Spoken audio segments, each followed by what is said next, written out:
design, and I hope that we get to see it in action soon. Now, another part of the competition is team spirit, right? Yeah. So when we talked to you guys earlier, you guys were doing a cheer, and I was hoping one last time. Hang on a second, Ron, if we can bring us back here, if you can give one last cheer for your team, for our audience, okay, and just celebrate Robocall Team Columbia. Okay. Here you Un, go. dos, tres. Un, dos, tres. Un, dos, tres. Great job. Thanks so much, guys, for coming on. Thanks to It's you. awesome to meet all of you. And we're going to go right back to the arena. I'm going to finish congratulating these guys, and we'll watch BRAC University and Gittam University as they compete. Thanks so much.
To the left of the red stone, we have an atlas. All right.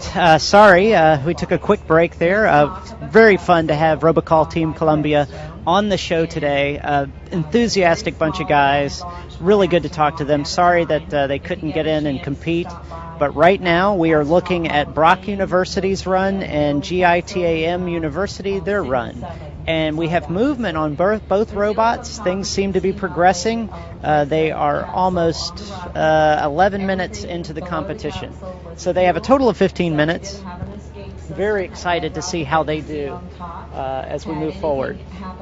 And it's really exciting here. I got to tell you, I love those guys from Columbia. They were very excited, traveling so far.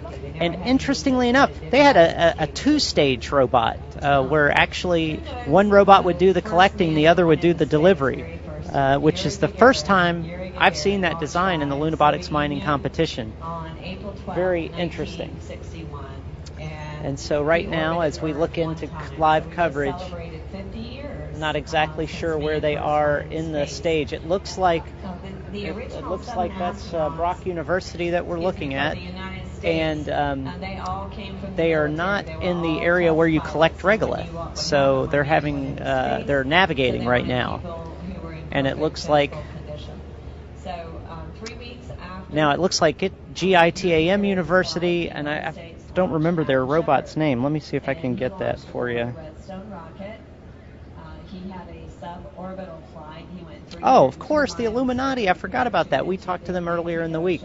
Okay, so the Illuminati is also moving toward the regolith collection area. Not sure that they're there either.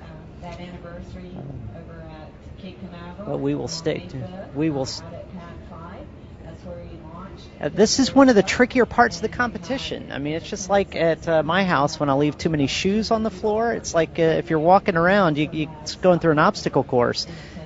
This is quite an obstacle course for these guys. As we learned yesterday, the crater that's in there is 30 centimeters wide, and they have multiple large rocks that are randomly placed that they have to navigate around. And sometimes that can get really tricky. The Atlas was the first intercontinental ballistic missile for the United States. It was made of stainless steel.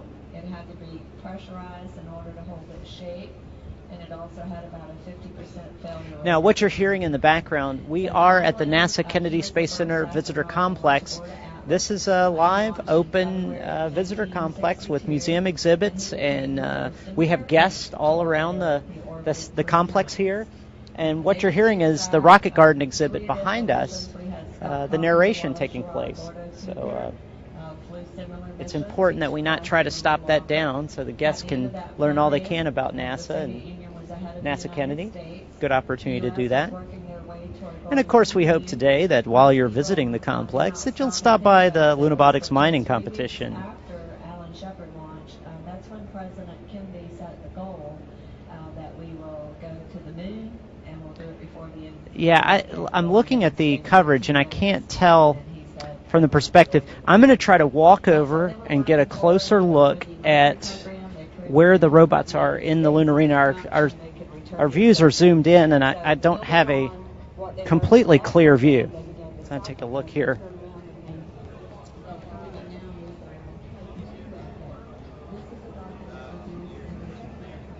Yeah, it looks like they're at the complete north end of the pits.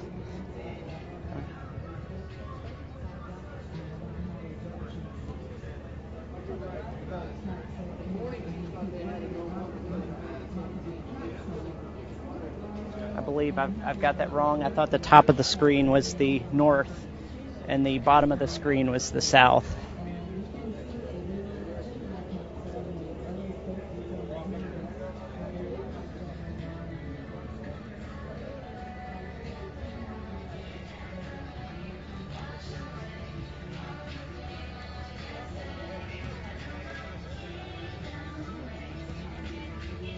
Okay, I'm over at the front of the lunar arena.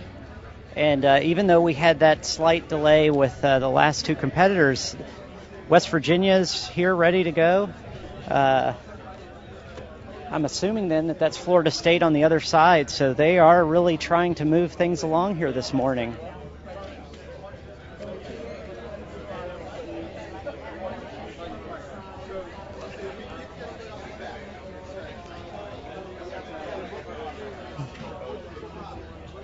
Let's stand by. Let's see if we can talk to one of the team members from West Virginia University. Stand by.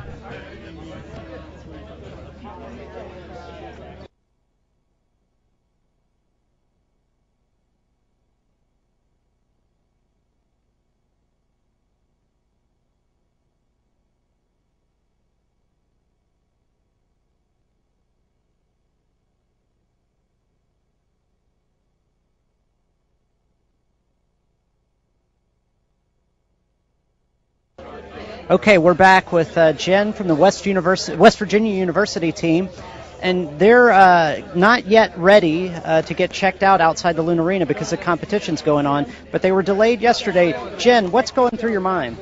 Well, right now we're just trying to get everything together and do a good trial and do the best we can. I think we've done a really great job. We only had a 19-week schedule to do it in, and we didn't get as much practice in as we would have liked, but due to weather and everything. But we're confident. So. Were you able to get in and practice in the lunar arena? Yeah, we had one practice on the first day. We didn't really use it to go for broke, so to speak. Basically, we went in to feel it out, see how the density of the regolith, see how our machine performed, and we're really pleased with what we saw. Did you collect regolith? Yes, we did. We collected 21 kilograms. Oh, perfect. Okay, so that's very good. And you have a conveyor design, I see. No, actually, the digging design is somewhat of a conveyor. We use a series of tooth buckets on a chain and sprocket system to collect it. The digging head actually can pivot up and down, Oh, nice. which allows us to get down deeper into the soil, which is actually part of what we were investigating on our Monday practice. Okay, so what's your goal for today? If you get in and things start to go well and you collect regolith, do you have a goal in mind? To do the best we can. Very good. Well, it's as we've seen from competitors so far, you just never know what you're going to encounter in there. So That's definitely true. it looks great. Now, your hopper here, where the regolith is collected, is there a capacity that you have for that? It is using the average density of the regolith, it is approximately 30 kilograms. Oh, wow. Okay, awesome. We're watching the competition live, so when we see you guys out there competing, it'll be good to have some of these facts and share them with folks as they see you kicking up regolith. Well, we hope you do well. Thanks so much for coming on, and good luck. Thank you very much. All right, that was Jen from the West Virginia University team. They're going up against Florida State University's team in the round right after this one, so stay tuned. Thanks so much.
All right, you're looking live inside the Luna Arena here at the Lunabotics 2011 competition. BRAC University is on the left of your screen and GITAM on the right. Both struggling on the getting to the area where they can officially collect regolith, and it looks like BRAC is trying to use part of its robot to help drive it. It's stuck. They can't retract their collector enough to, well, boy, as you watch them move, it looks like they're giving it everything they've got. Really impressive to see the work they're doing. If you let's see if I can get to my update screen. Sorry, stand by. They have 1 minute and 42 seconds left. Communication is okay. It looks like there's at least communication taking place. We see the robots moving inside, but neither team at this point has collected any regolith. So I'm sure it's tough for the team members, but I tell you what, both of these teams overcame great obstacles to get here, not only in traveling great distances and dealing with all sorts of luggage situations, bringing their robots over, but just lack of parts, the things not being readily available, lots of challenges. So it's good to see them in there moving and giving it a shot nonetheless. So we're just really, really, really thrilled to see them in the Luna Arena competing. And we've talked to Shibley of BRAC University team many times, and he's just a really encouraging guy. He's very, very upbeat, very excited about being at the competition, and I'm sure he'll have some words to say after this round. We wish them well.